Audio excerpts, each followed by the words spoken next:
আল্লাহ তাআলা ডাক দিয়ে বলছেন, ইন্না রাব্বাকুমুল্লাহুল্লাযী খালাকাস সামাওয়াতি ওয়াল আরদা ফি সিত্তাতি আইয়ামিন সুম্মা ইসতাওয়া আলাল আরশ।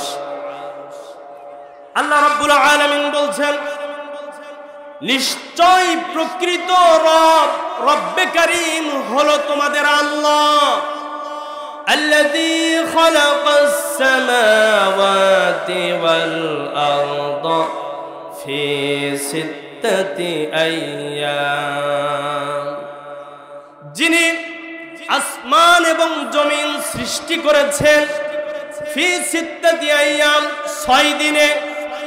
তাহলে আসমান এবং জমিন সব কিছু সৃষ্টি করেছেন রব্বে কারীম কয় দিনে? আরো জোরে কোন? 6 দিনে আল্লাহ রব্বুল আলামিন আসমান এবং জমিন সৃষ্টি করে ছেড়ে দেন নাই। সুম্মা ইসতাওয়া আলাল আরশ, অতঃপর তিনি নিজের আসনে সমাসীন হয়েছেন। বলেন সুবহানাল্লাহ। আল্লাহ রাব্বুল আলামিন আসমান এবং জমিন সৃষ্টি করে বান্দা নিজের মতাদর্শ অনুযায়ী জমিন পরিচালনা করবে, এই জন্য আল্লাহ তাআলা ছেড়ে দেন নাই, বরং আল্লাহ রাব্বুল আলামিন আরশে আজিমে সমাসীন হয়েছেন। আরশ কোথায় অবস্থিত রয়েছে আমরা যদি আল্লাহ তাআলার বান্দা হয়ে জানতে পারি তাহলে আমরা আশ্চর্যিত হয়ে যাব। আল্লাহ রাব্বুল আলামিন বলছেন, বান্দা তোমরা যে আসমান দেখতেছো, দুনিয়া থেকে আসমানের দূরত্ব হলো 500 বছরের। জোরে বলেন কত বছরের? আল্লাহ রাব্বুল আলামিন বলছেন, এরপরে প্রথম আসমান থেকে দ্বিতীয় আসমানের দূরত্ব হলো ঠিক অনুরূপ, দ্বিতীয় আসমান থেকে তৃতীয় আসমানের দূরত্ব হলো ঠিক তদ্রূপ, তৃতীয় আসমান থেকে চতুর্থ আসমান, চতুর্থ আসমান থেকে পঞ্চম আসমান, পঞ্চম আসমান থেকে ষষ্ঠ আসমান, ষষ্ঠ আসমান থেকে সপ্তম আসমান। এভাবে আল্লাহ তাআলা একটি স্টেজ বাই স্টেজ তৈরি করেছেন। এরপরে আল্লাহ সুবহানাহু ওয়া তাআলা সপ্তম আকাশের উপরে রেখেছেন কুরসি। আমার কথাগুলো আপনারা কি মনোযোগ দিয়ে শুনছেন? শুনছেন তো? জোরে কোন শুনছেন? আল্লাহ রাব্বুল আলামিন বলছেন, আসমানকে আমি আল্লাহ তাআলা স্টেজ বাই স্টেজ ধাপে ধাপে সাজিয়েছি। সপ্তম আসমানকে সাজিয়ে দিয়ে আমি আল্লাহ তাআলা এরপরে বসিয়ে দিলাম কুরসি, আর কুরসি থেকে আমি আল্লাহ রাব্বুল আলামিন এরপরে আবার একটি ফারাক করেছি, একটি দূরত্ব তৈরি করেছি। কুরসির উপরে আছে পানি, পানিও এরকম 500 বছরের একটি দরিয়া। আল্লাহ রাব্বুল আলামিন এরপরে রেখেছেন আরশ। বলেন আল্লাহু আকবার। আরো জোরে বলেন আল্লাহু আকবার। আল্লাহ রাব্বুল আলামিন বলছেন, ওই আরশে আজিমের পরে আমি আল্লাহ রাব্বুল আলামিন থেকে তোমাদেরকে দেখতে পাই। আল্লাহ রাব্বুল আলামিন বলছেন, আমি আল্লাহ তাআলা ওই আরশে আজিমে বসে বসে তোমাদেরকে নিয়ন্ত্রণ করি। বলেন আল্লাহু আকবার। আল্লাহ রাব্বুল আলামিন বলছেন, ও বান্দা, আমি আল্লাহ তাআলা আসমান সৃষ্টি করেছি, জমিন সৃষ্টি করেছি, আর সেগুলো সৃষ্টি করেই ছেড়ে দেয়নি, বরং আমি আল্লাহ রাব্বুল আলামিন আরশের উপরে সমাসীন হয়েছি। এরপরে বান্দা তোমরা কি শুনতে চাও? এরপরে আমি আল্লাহ রাব্বুল আলামিন কি করেছি তোমাদের জন্য? আল্লাহ রাব্বুল আলামিন বলছেন, ইউগশিল লাইলান নাহারা ইয়াতলুবুহু হাসিসা। জোরে বলেন আল্লাহু আকবার। আল্লাহ রাব্বুল আলামিন বলছেন, বান্দা এরপরে আমি আল্লাহ রাব্বুল আলামিন তোমাদের জন্য দিন সৃষ্টি করেছি, আর সেই দিনকে ঢেকে দিয়েছি রাত দিয়া। জোরে বলেন সুবহানাল্লাহ। আর রাত এসেছে বিধায় তো আমরা রাতের নিঝুম অন্ধকারে একটু পরিবেশ সুন্দর পেয়ে ঘুমাতে পারি। কথা বলেন ঠিক কিনা? এই রাত দিয়েছেন কে? এরপরে আল্লাহ রাব্বুল আলামিন বলছেন, আমি আল্লাহ রাব্বুল আলামিন রাতের পিছনে দিনকে জুড়ে দিয়েছি, যার কারণে রাতের পিছনে দিন দৌড়িয়ে আসে। এরপরে আল্লাহ সুবহানাহু ওয়া তাআলা বলছেন, ইউগশিল লাইলান নাহারা ইয়াতলুবুহু হাসিসান ওয়াশ-শামসা ওয়াল কমারা ওয়ান নুজুমা মুসাখখারাতিন বিআমরি। আমি আল্লাহ রাব্বুল আলামিন ওই যে তোমরা তোমাদের চর্মচক্ষু দিয়ে সূর্যটা দেখতে পারো, পূর্ব আকাশ থেকে উদিত হয়, ওই সূর্যটাও আমি আল্লাহ তাআলা সৃষ্টি করেছি। তোমরা যে আবার রাত যখন নিঝুম হয় তোমরা দেখতে পাও চন্দ্র, ওই চন্দ্রটাও আমি আল্লাহ তাআলা সৃষ্টি করেছি। আমি আল্লাহ রাব্বুল আলামিন এরপরে সৃষ্টি করেছি সিতারা, আমি আল্লাহ তাআলা তোমাদের জন্য সুসজ্জিত করেছি চন্দ্র, সূর্য, তারকারাজি। একটু চিৎকার মেরে বলেন আল্লাহু আকবার। আল্লাহ রাব্বুল আলামিন বলছেন, এই যে সূর্য, এই যে চন্দ্র, এই যে তারকারাজি, সব কিছুই আমি আল্লাহ তাআলা সৃষ্টি করেছি। আর প্রত্যেকটা সৃষ্টি আমি আল্লাহ তাআলার হুকুম মেনেই চলে। জোরে বলেন আল্লাহু আকবার। ওই যে সূর্যটা উঠতেছে, জোরে বলেন তো দেখি, ওই সূর্যটা কার হুকুমে আলো দেয়? ওই যে চন্দ্রটা আমরা দেখতে পাই, চন্দ্রটা আমাদেরকে কিরণ দেয় কার হুকুমে? এই যে তারকারাজি সুসজ্জিত ভাবে সেজে আছে, বলেন তো দেখি এই সব কিছু সাজিয়েছেন কে? ওই আল্লাহ তাআলার হুকুম মান্য করার প্রয়োজন আছে না নাই? আল্লাহ রাব্বুল আলামিন বলছেন, যা কিছু তোমরা চোখে দেখতে পাও, যা কিছু তোমরা না দেখতে পাও, সব কিছু আমি আল্লাহ তাআলা সৃষ্টি করেছি। আর প্রত্যেকটি সৃষ্টি আমার হুকুম মেনেই চলে। আল্লাহ রাব্বুল আলামিন এরপরে বলছেন, আলা লাহুল খালকু ওয়াল আমর। তোমরা জেনে রেখো, সৃষ্টি যার হুকুম চলবে তার। চিল্লায়ে বলেন আল্লাহু আকবার। তাবারাকাল্লাহু রাব্বুল আলামিন। জোরে বলেন আল্লাহু আকবার। আল্লাহ রাব্বুল আলামিন বলছেন, আমি আল্লাহ রাব্বুল আলামিন গোটা আলমের অধিপতি। একটু জোরে সরে বলেন আল্লাহু আকবার। আল্লাহ রাব্বুল আলামিন কত চমৎকার করে বলছেন, বান্দা আমি আল্লাহ তাআলা তোদেরকে সৃষ্টি করেছি। শুধু তোদেরকে নয়, আসমান জমিন, ওই যে চন্দ্র সূর্য তারকারাজি, সব কিছুর স্রষ্টা আমি আল্লাহ তাআলা। আমি আল্লাহ তাআলা যে নাজ নিয়ামত গুলো দিয়েছি, বান্দা তোরা যদি দমে দমে আমার প্রত্যেকটি নিয়ামতের শুকরিয়া আদায় করিস, এরপরেও তোদের শুকরিয়া আদায় করে শেষ হবে না। তোরা যদি কিয়ামতের আগ মুহূর্ত পর্যন্ত সিজদায় অবনত হয়ে সিজদায় আল্লাহ তাআলার প্রশংসা জপতে থাকিস, এরপরেও আল্লাহ রাব্বুল আলামিনের প্রশংসা করে তোরা শেষ করতে পারবি না। জোরে বলেন আল্লাহু আকবার। আমার বাজানেরা, আমার ভাইয়েরা, আল্লাহ রাব্বুল আলামিন আমাদেরকে সৃষ্টি করেছেন তার ইবাদত করার জন্য। কথা বলেন ঠিক কিনা? আল্লাহ রাব্বুল আলামিন বলছেন, আমি আল্লাহ তাআলা তোমাদেরকে সৃষ্টি করেছি আমার ইবাদত করার জন্য। আল্লাহ তাআলা বলছেন, ওয়ামা খালাকাতুল জিন্না ওয়াল ইনসা ইল্লা লিয়াবুদুন। আমি আল্লাহ রাব্বুল আলামিন জিন জাতিকে এবং মানব জাতিকে সৃষ্টি করেছি আমার ইবাদত করার জন্য। জোরে বলেন আল্লাহু আকবার। ইবাদত করব কার? গোলামি করব কার? সৃষ্টি যার, হুকুম চলবে কাতার। কথা বলেন ঠিক কিনা? সম্মানিত হাজিরিন, আল্লাহ রাব্বুল আলামিন বলছেন, তোমরা তোমাদের রবকে ডাকো। আল্লাহ তাআলা এরপরের আয়াতেই বলছেন উদউ রাব্বাকুম তাদাররুআন ওয়া খুফিয়া, তোমরা তোমাদের রবকে ডাকো, তোমরা তোমাদের রবকে ডাকো, তোমরা তোমাদের রবকে চুপি চুপি কণ্ঠে তোমাদের রবকে ডাকো, কান্না জড়িত কণ্ঠে তোমাদের রবকে ডাকো। ইন্নাহু লা ইউহিব্বুল মু'তাদিন, আল্লাহকে ডাকতে গিয়া তোমরা কেউ সীমা লঙ্ঘন করো না। আল্লাহকে ডাকতে গিয়া সীমা লঙ্ঘন করা যাবে কি? দেখবেন আমাদের বাংলাদেশে একদল ফেরকাবাদ আছে, তারা আল্লাহর জিকির নিয়ে মস্কারি করে, কথা বলেন ঠিক কিনা? তারা হু হু করে জিকির করে।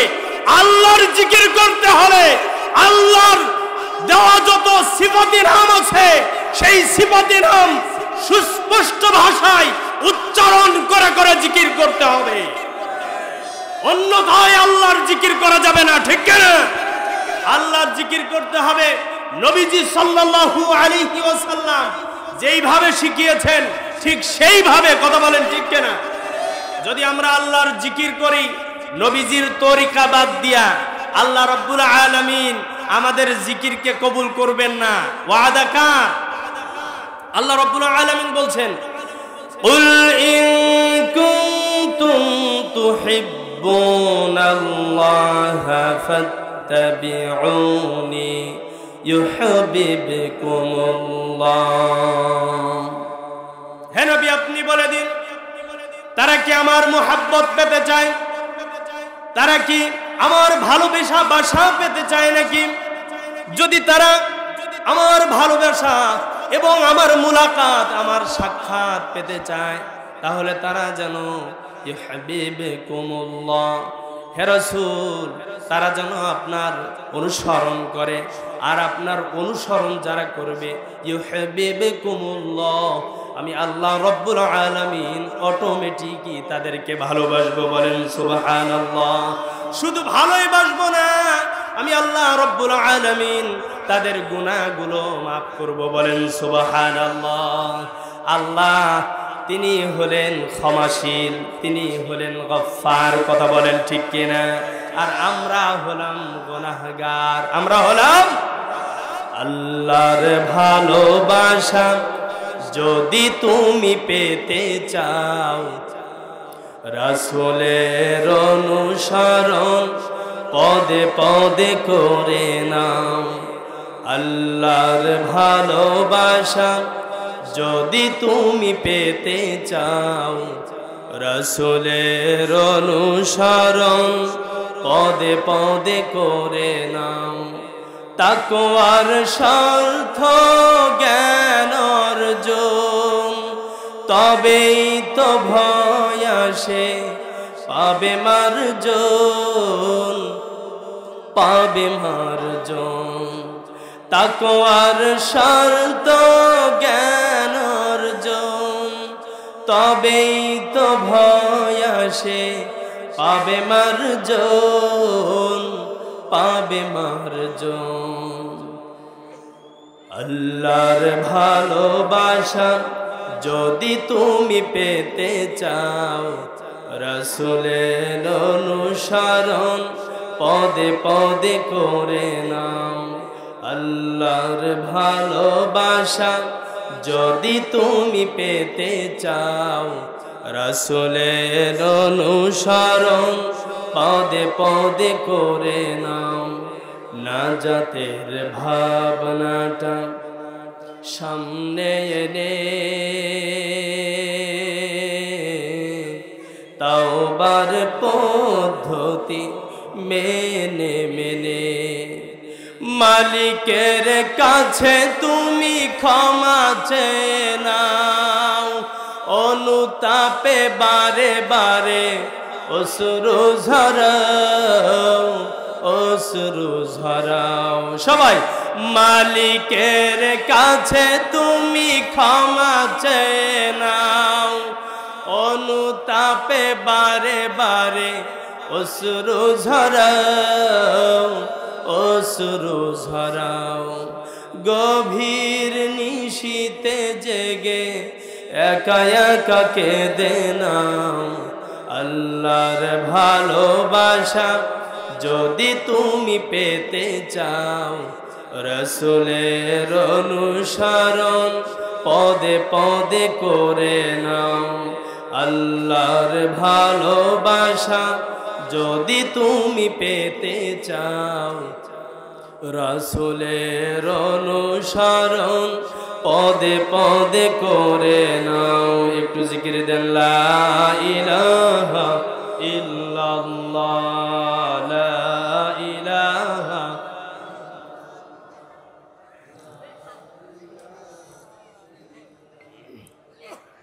লা ইলাহা ইল্লাল্লাহ, লা ইলাহা লা ইলাহা ইল্লাল্লাহ মুহাম্মাদুর রাসূলুল্লাহ। আমার বাজানেরা, আমার ভাইরা, আল্লাহ রাব্বুল আলামিন বলছেন তোমরা তোমাদের রবকে ডাকো কান্না জড়িত কণ্ঠে, চুপে চুপে। তোমরা আল্লাহকে ডাকার ক্ষেত্রে সীমা লঙ্ঘন করো না। আল্লাহ রাব্বুল আলামিন এরপরে বলছেন, ওয়ালা তুফসিদু ফিল আরদি বা'দা ইসলাহিহা ওয়াদউহু খাউফান ওয়া তামআ। আর তোমরা দুনিয়ায় সুস্থ পরিবেশ বহল করার পর সেখানে বিপর্যয় সৃষ্টি করো না। আল্লাহর জমিনে তোমরা কখনো ফিতনা ফাসাদ সৃষ্টি করো না। আল্লাহর জমিনে বিশৃঙ্খলা করো না। শান্ত সবুজ জমিনে তোমরা সদা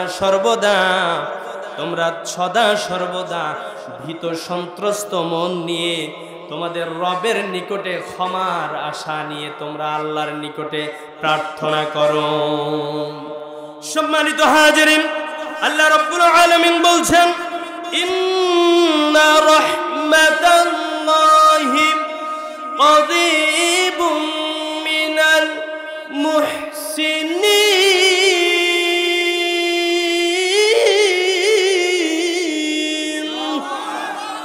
আল্লাহ রাব্বুল আলামিন বলছেন, যদি তোমরা এমনটা করতে পারো তোমরা হবে সৎ মানুষ, মুহসিনিন। আর আমি আল্লাহ রাব্বুল আলামিনের রহমত তোমাদের নৈকট্য। বলেন সুবহানাল্লাহ। সম্মানিত হাজিরিন, আল্লাহ রাব্বুল আলামিন বলছেন, বান্দা তোমরা জমিনে ফিতনা ফাসাদ সৃষ্টিরা, আমার বাজানারা, আল্লাহ রাব্বুল আলামিন বলছেন কেন তোমরা জমিনে ফিতনা ফাসাদ সৃষ্টি করবে না? কারণ আমি আল্লাহ রাব্বুল আলামিন তোমাদের কাছ থেকে তো জান্নাতের বিনিময়ে তোমাদের জীবনটা ক্রয় করে নিয়েছি। বলেন সুবহানাল্লাহ। আল্লাহ রাব্বুল আলামিন কুরআনুল হাকীমের মধ্যে ঘোষণা দিচ্ছেন, সূরা তাওবা 111 নম্বর আয়াতে আল্লাহ তাআলা বলছেন, ইন্নাল্লাহা আশতারা মিনাল মুমিনিনা আনফুসাহুম ওয়া আমওয়ালাহুম বিআন্না লাহুমুল জান্নাহ। আল্লাহ রাব্বুল আলামিন বলছেন, প্রকৃত ব্যাপার এই যে আল্লাহ রাব্বুল আলামিন মুমিন বান্দাদের নিকট থেকে তাদের জানমাল সবকিছু ক্রয় করে নিয়েছেন জান্নাতের বিনিময়ে। মুমিন বান্দারা সবকিছু বিসর্জন দিয়েছেন, শুধুমাত্র তাদের একটা লক্ষ্য, তারা জান্নাতে যেতে চায়। কথা বলেন ঠিক কিনা? আমাদের কাঙ্ক্ষিত স্থান হলো জান্নাত। কোথায় যেতে চায়? জান্নাতের যেতে চায়। আমরা জান্নাতের মেহমান হতে চাই।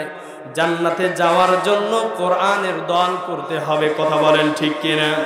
জান্নাতে যাওয়ার জন্য ইসলামের সাথে থাকতে হবে। জান্নাতে যাওয়ার জন্য আল্লাহর সাথে থাকতে হবে। জান্নাতে যাওয়ার জন্য মুহাম্মদুর রাসূলুল্লাহ সাল্লাল্লাহু আলাইহি ওয়াসাল্লামের সাথে থাকতে হবে। কথা বলেন ঠিক কিনা? আল্লাহ রাব্বুল আলামিন বলছেন, যদি এমনটা করতে পারো আমি আল্লাহ তাআলা তোমাদের জন্য ওয়াদা করলাম। আমি আল্লাহ তাআলা যা ওয়াদা করি সেটা বড় সত্য ওয়াদা। ওয়াদান আলাইহি হাক্কান ফিত তাওরাতি ওয়াল ইনজিলি ওয়াল কুরআন। আমি আল্লাহ রাব্বুল আলামিন ওয়াদা করেছি তাওরাতের মধ্যে, ওয়াদা করেছি ইনজিলের মধ্যে, ওয়াদা করেছি সর্বশ্রেষ্ঠ এবং সর্বশেষ কিতাব কোরআনুল কারীমের মধ্যে। আমার জন্য যারা জীবন দেবে, আমার জন্য যারা জান দেবে, আমার জন্য যারা মাল দেবে, আমি আল্লাহ রাব্বুল আলামিন ওয়াদা করলাম তাদেরকে আমি জান্নাত দিব। বলেন সুবহানাল্লাহ। জান্নাতে যাওয়ার জন্য যদি জীবন দিতে হয়, জীবন নিতে হয়, আল্লাহ ওই ব্যাপারেও বলছেন ইউকাতিলুনা ফি সাবিলিল্লাহি ফায়াকতুলুনা ওয়া ইউকতালুন। আল্লাহর জমিনে আল্লাহর দ্বীন কায়েম করার জন্য যদি জীবন দিতে হয়, জীবন নিতে হয়, ও আমার বাজারের মুসলমানেরা, তোমরা কি আল্লাহ তাআলার জন্য জীবন দিতে রাজি আছো? লিল্লাহি তাকবীর, লিল্লাহি তাকবীর। আল কোরআনের আলো, আল হাদিসের আলো, দিন ইসলাম, দিন ইসলাম। লিল্লাহি তাকবীর। সম্মানিত হাজিরিন, আল্লাহ সুবহানাহু ওয়া তাআলা বলছেন, বান্দা আমার জন্য তোমরা তোমাদের জীবনটাকে উৎসর্গ করবে, তোমাদের জানমাল সবকিছু উৎসর্গ করবে। আল্লাহ তাআলা এরপরে বলছেন ওয়ামান আওফা বিআহদিহি মিনাল্লাহি ফাস্তাবশিরু বিবাইকুমুল্লাযী বায়াআতুম বিহি। বান্দা তোমরা কি তোমাদের রবের সাথে বিজনেস করতে চাও? তোমরা তোমাদের রবের সাথে তোমাদের ওয়াদা ঠিক রাখতে চাও?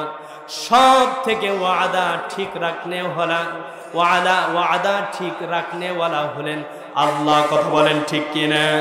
তিনি যা ওয়াদা করেন সেই ওয়াদা তিনি ঠিক রাখেন। কথা বলেন ঠিক কিনা? তিনি বলেছেন দিনের পিছনে রাত, রাতের পিছনে আবার দিন, তেনার ওয়াদা ঠিক আছে। কথা বলেন ঠিক কিনা? তিনি বলেছেন সূর্য উদিত হবে তোমাদেরকে আলো দিবে, তোমরা আমার গোলামি করো বা না করো, তোমরা অক্সিজেন নিতে পারবে, তোমরা আমার প্রশংসা করো বা না করো। বলেন তো দেখি আল্লাহ কি আল্লাহর ওয়াদা ঠিক রাখেন নাই? জোরে বলেন ঠিক রাখেন নাই? ওয়াদা আমরা ঠিক রাখতে পারি নাই। আল্লাহ ওয়াদা ঠিক রাখার জন্য বলেছেন, কিন্তু আমরা আমাদের জান এবং মালের বিনিময়ে আমরা আল্লাহর কাছ থেকে জান্নাত ক্রয় করে নিতে পারি না। সম্মানিত হাজিরিন, ওয়াদা ঠিক রাখার ব্যাপারে আমরা সুন্দর ভূমিকা রাখতে পারি নাই, তবে সুন্দর ভূমিকা রাখতেছে আমি দেখতে পাচ্ছি আমার 12 বাজারের যুব সমাজ। কথা বলেন ঠিক কিনা? তারা চাইলেই অর্থ সম্পদ ব্যয় করে তারা এখানে নাট্যমঞ্চ তৈরি করতে পারত, ডিজে পার্টি তৈরি করতে পারত, কিন্তু তারা তা করে নাই। তারা আল্লাহর কালাম শ্রবণের জন্য আলেম উলামাদের একটি জামায়াত বদ্ধ করেছেন। কথা বলেন ঠিক কিনা? আমরা চাই আমাদের যুব সমাজ থেকে এরকম কাঙ্ক্ষিত একটি ইচ্ছা, এরকম আশা আমরা তাদের কাছ থেকে রাখি। কথা বলেন ঠিক কিনা? আমার যুবক ভাইদেরকে আল্লাহ তাআলা হযরত আলী, হযরত আব্বাসের মতন কবুল করেন। বলেন আল্লাহুম্মা আমিন।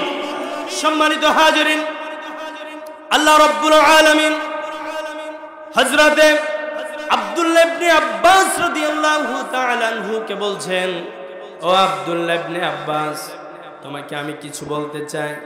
আব্দুল্লাহ ইবনে আব্বাস বলছেন, ইয়া রাসূলুল্লাহ বলেন। আল্লাহর রাসূল সাল্লাল্লাহু আলাইহি ওয়াসাল্লাম বললেন, ও আব্দুল্লাহ ইবনে আব্বাস, তুমি যদি আল্লাহ তাআলাকে সংরক্ষণ করো, আল্লাহ তোমাকে সংরক্ষণ করবে। তুমি যদি আল্লাহর ইবাদত করো, আল্লাহর কাছে চাও, আল্লাহ তোমার চাহিদা পূরণ করবে।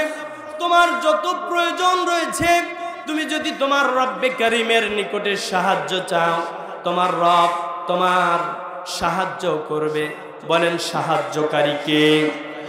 আরো জোরে বলেন কে? আল্লাহ রাব্বুল আলামিন হলেন সব থেকে বড় সাহায্যকারী।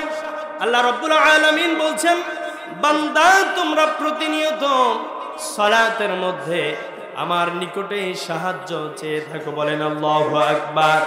আমরা প্রতিনিয়ত সূরা ফাতিহার মাধ্যমে আল্লাহ তাআলার প্রশংসা করি। আল্লাহ তাআলা দয়াময় করুণাময় সেটাও বলি। আল্লাহ হাসর দিবস কিয়ামত দিবসের মালিক সেটাও বলি। এরপরে আমরা আল্লাহ তাআলার নিকটে এই কথাও বলি, ইয়্যাকা না'বুদু ওয়া ইয়্যাকা নাস্তাঈন।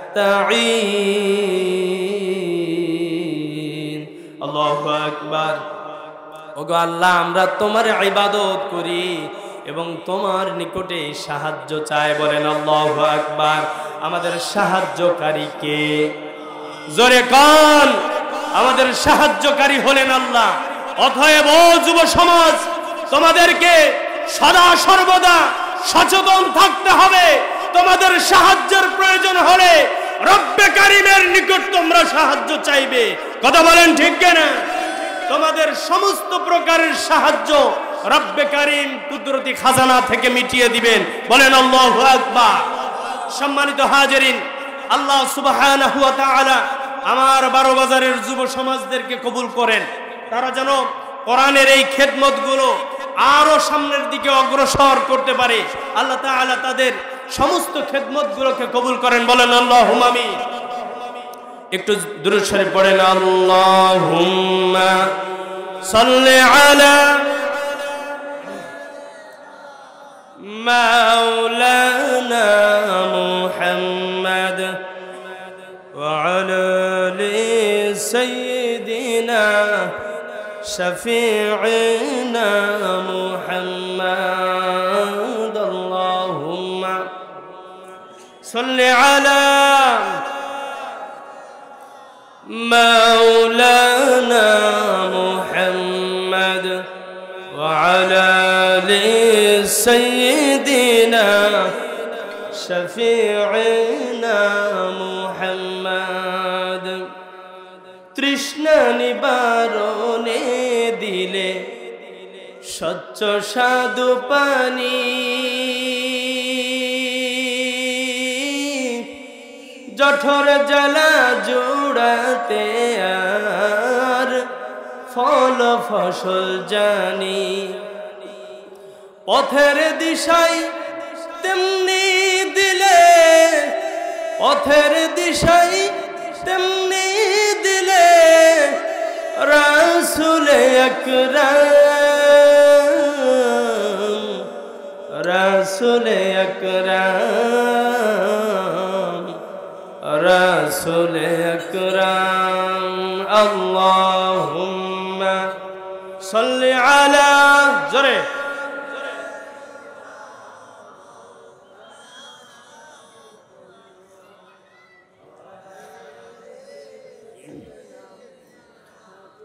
مولانا محمد اللهم صل على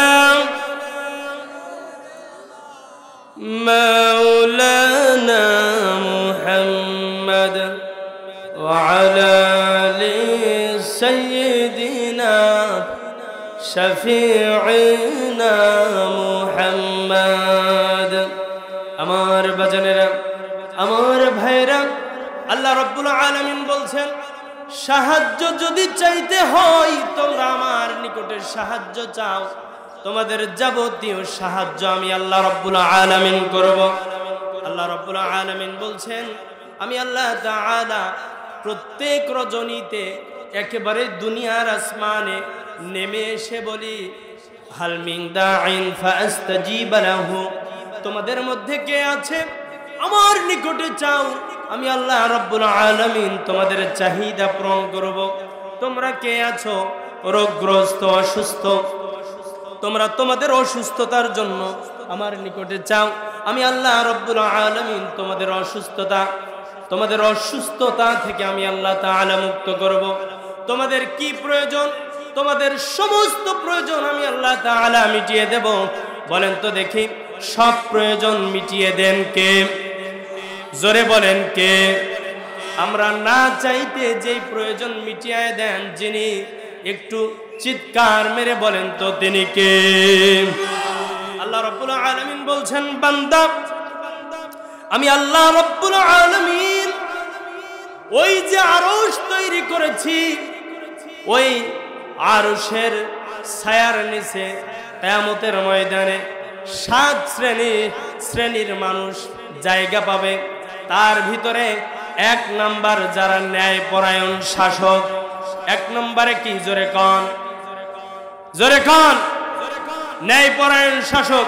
বিগত দিনে আমরা কি ন্যায়পরায়ণ শাসক পেয়েছি? বরং দেখেছি আমার সোনার বাংলাকে তছনছ করার জন্য ভারতের হায়ানাদেরকে ভাড়া করে নিয়ে এসেছে। কথা বলেন ঠিক কিনা?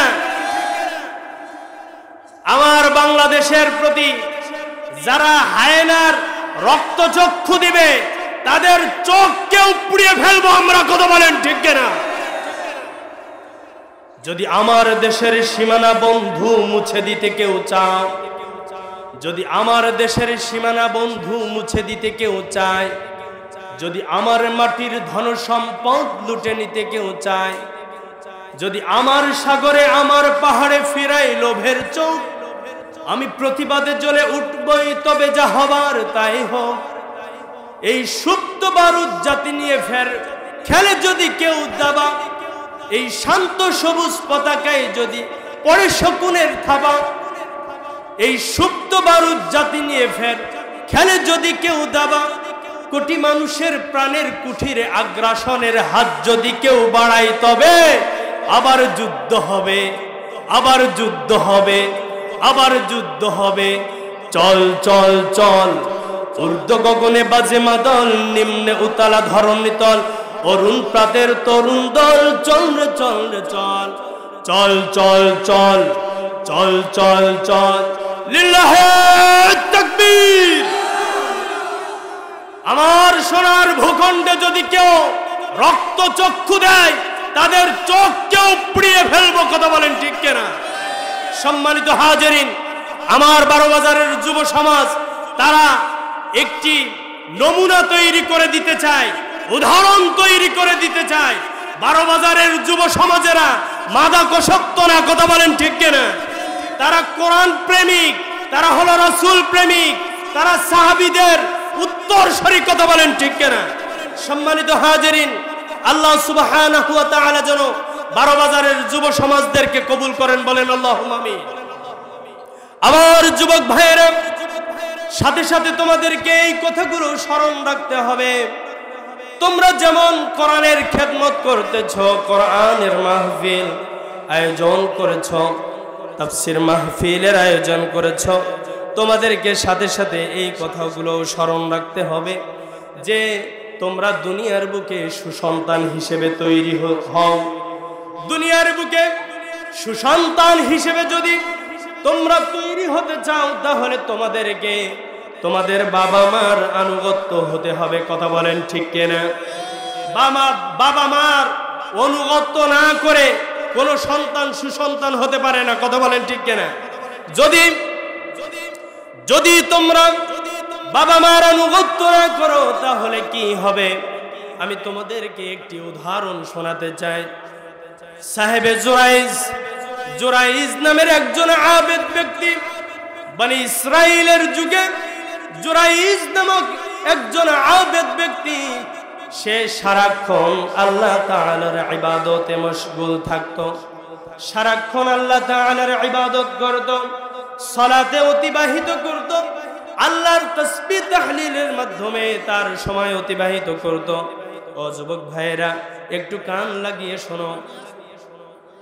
হযরতে জুরাইজ যখন সারাক্ষণ আল্লাহ তাআলার ইবাদতে মশগুল থাকতো, আল্লাহর প্রশংসায় মেতে থাকতো, নামাজে অধিকাংশ সময় অতিবাহিত করে ফেলত, এমতো অবস্থায় নামাজ পড়তেছে, ঠিক সেই মুহূর্তে তার মা আসলো, এসে ডাক দিল জুরাইজ। জুরাইজ চিন্তা করলো আমি তো নামাজে রত রয়েছি, আমার সামনে রয়েছে আমার রব্বে কারীম, আমি তো তার ইবাদতে মশগুল রয়েছি। অন্যদিকে আমার সব থেকে আপনজন আমার মা আমাকে ডাকতেছে, আমি এখন আমার মার ডাকে সাড়া দিব না আল্লাহর ডাকে সাড়া দিব? জুরাইজ চিন্তায় পড়ে গেল। নামাজের ভিতরে চিন্তা করতে করতে চিন্তা করলো, আমার মা পরে আমার আল্লাহ আগে, আমার আল্লাহর ইবাদতে আমি আমার সময়টাকে কাটিয়ে দিই। প্রথম দিন এমন হয়ে গেল, দ্বিতীয় দিনও মা জননী আবার এসে বলতেছেন, বাবা জুরাইজ তুমি কোথায় আছো? জুরাইজ তখনও নামাজে রত রয়েছে। জুরাইজ এইবার বলতেছে, এখনো তো আমি নামাজে রত রয়েছি, আমার মার ডাকে সাড়া দিব না আমার আল্লাহর ডাকে সাড়া দিব? চিন্তা করলো আমার আল্লাহ আগে, আমার আল্লাহর ডাকে সাড়া দিই। আল্লাহর ডাকে সাড়া দিয়া নামাজে রত থাকলো, মায়ের ডাকে সাড়া দিল না। মা আবার ফেরত চলে গেল। তৃতীয় দিন আবার মা চলে আসলো, মা ডাক দেয়, ও বাবা জুরাইজ। জুরাইজ তখনও নামাজে রত রয়েছে। তৃতীয় দিনও আল্লাহ তাআলার ইবাদতে মশগুল রয়েছে, আল্লাহ তাআলার ইবাদত সালাত আদায় করতেছে। জুরাইজ চিন্তা করলো, এখন কি আমার মার ডাকে সাড়া দিব না আল্লাহর ডাকে?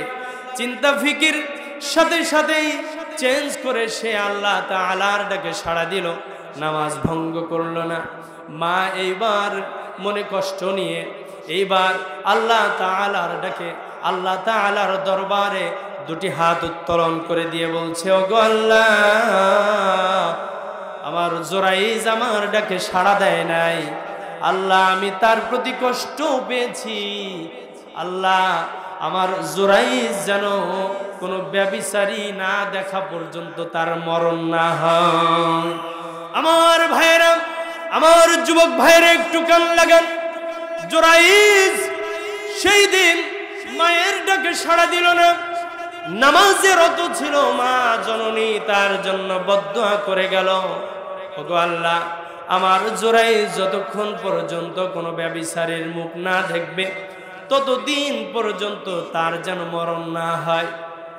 ইতিমধ্যে জুরাইজের বিরুদ্ধে ষড়যন্ত্র আঁটলো, ইতিমধ্যে জুরাইজের বিরুদ্ধে ষড়যন্ত্র এঁটে মানুষেরা তার পিছনে লেগে গেল। এবার কিভাবে জুরাইজকে হেনস্থ করা যায়, অপদস্থ করা যায়, সম্মানহানি করা যায়, তার পিছনে একজন ব্যভিচারিণীকে লাগিয়ে দিল, একজন খারাপ মহিলাটাকে লাগিয়ে দিল। খারাপ মহিলা বলছে, আমি জুরাইজের নামে একটি অপবাদ দিব, তোমরা আমার সাথে সাপোর্ট করবে।